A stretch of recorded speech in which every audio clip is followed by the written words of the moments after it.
Nerve అనేది related to మన constructive physical system నుంచి వచ్చేది. Neurons are different. It were like the electric impulses. So తెలుగులో మనం నాడీ వ్యవస్థ, నాడీ మండలం అంటాం. నాడీ మండలం అంటే ప్రాణంతో కూడి ఉండి తేజోవంతమైన మూమెంట్లు మనకు కనిపించేది నాడీ వ్యవస్థ.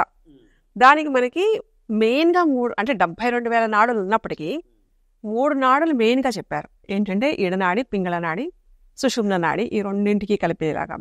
సో యోగ వ్యవస్థకి ఏదైతే అంటే శరీరాన్ని పెట్టుకోవడానికి మనకి ఈ 3 నాడులతోటి మిగతా ఉన్నవన్నీ కనెక్ట్ అయి ఉంటాయి. అంతర్లీనంగా ఒకదానికొకటి పెనవేసుకున్నట్టుగా ఉంటాయి. దీని ద్వారా మనకి ధనుంజయ నాడి ఉంటుంది. అది ప్రాణం పోయినప్పుడు తెలుస్తుందండి.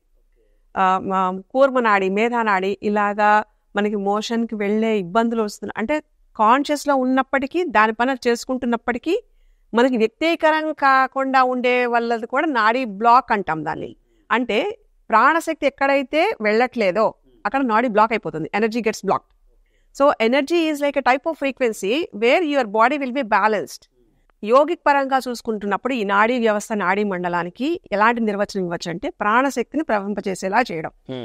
ఇదంతా యోగిక్ లిటరేచర్, ఏన్షియంట్ సైన్స్ ఉండేది. మోడర్న్ ఎడ్యుకేషన్ ప్రకారం చూస్తే neurons, impulses, those are different when compared with the nerve. Nerve is like the balancing the system, physical level. ఇప్పుడు మనకి ఇవన్నీ కూడా under the machines we can see. MRI machines ఇవన్నీ తీసుకుంటే మనకి నర్వ్ కండక్షన్స్ ఇవన్నీ చూస్తాం.